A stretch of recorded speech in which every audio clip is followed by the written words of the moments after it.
Bismillahirrahmanirrahim.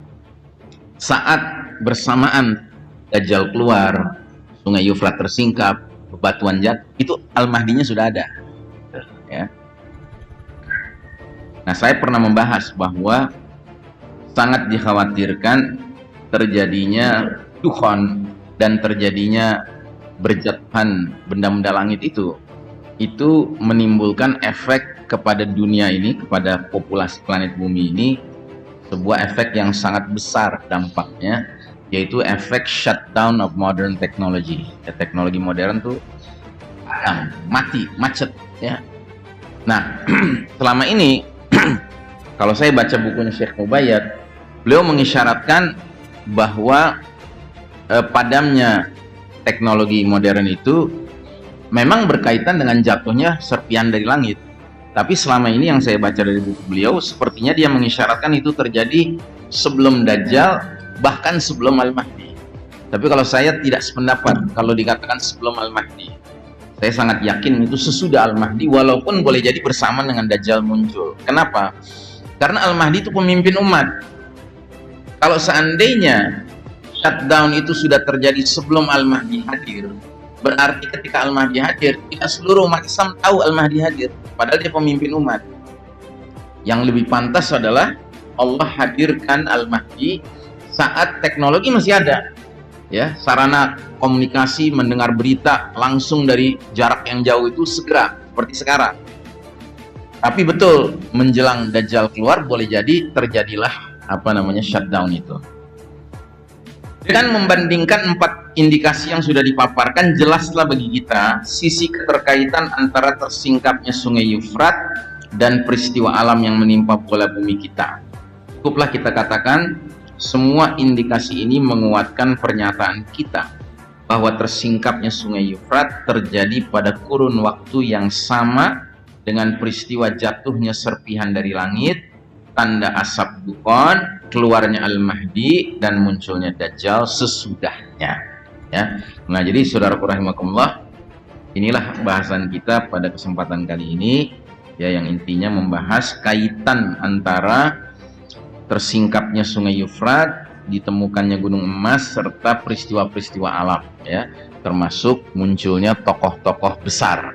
Pertama dalam hal ini Al-Mahdi, Amirul Mukminin fi akhir zaman, pemimpin kaum beriman di akhir zaman, dan tokoh Ad-Dajjal, ya, azamul fitnah, fitnah yang paling dahsyat sepanjang sejarah Bani Adam. Baik, saya cukupkan sampai sekian, sudah jam 6 ya. Mudah-mudahan apa yang kita bicarakan pagi hari ini membawa manfaat dunia akhirat. Yang paling penting adalah menyadarkan kita bahwa kita sudah berada di potongan zaman yang sangat kritis, Pak.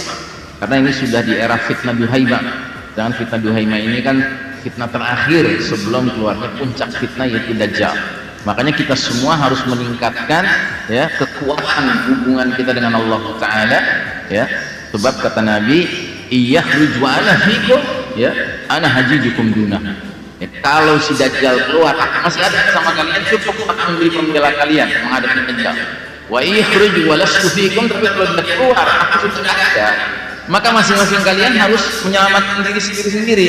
Wallahu khalifati, ya, dunakum, dan Allah menjadi penggantiku, ya, untuk melindungi kalian. Jadi artinya saat Dajjal keluar atau menjelang keluar, Nabi sudah nggak ada bersama kita seperti sekarang, maka masing-masing kita sudah harus menguatkan koneksi kita dengan Allah Ta'ala, Pak. Ya, kita jangan menjadi hamba-hamba Allah yang lalai, ya, karena nggak cukup zikir yang sekedarnya saja, nggak cukup untuk menghadapi fitnah yang makin lama makin berat ini, Pak. Ya, jadi termasuk sudah tiba masanya kita nggak sekedar menggarisbawahi sholat qiyamul lail, sunnah hukumnya, ya, betul dia sunnah hukumnya, tapi sholat qiyamul lail itu penting sekali, Pak. Ya, janganlah kita menjadi umat yang menganggap sholat qiyamul lail itu karena sunnah, ya kadang-kadang aja dikerjainnya. Jangan, Pak.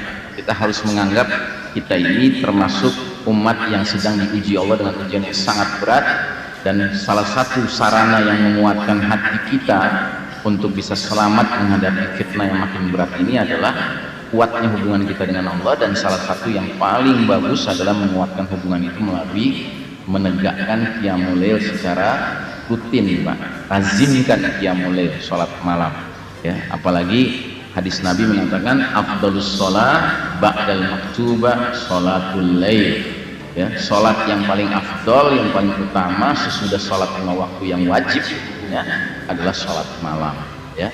Kan indah Pak kalau kita di tengah malam bangun ketemu pemilik jagat raya sebelum kita masuk subuh, sebelum kita hidup sehari-hari, ketemu manusia, ketemu makhluk ya. Manusia ini kan makin lama juga makin aneh Pak, dengan fitnah yang makin banyak ini. Tapi kalau kita kuat hubungannya dengan pemilik manusia, mudah-mudahan kita pun tahu bagaimana bersikap menghadapi aneka ragam jenis manusia ini. Demikian saudaraku rahimakumullah, mari kita akhiri majelis ini.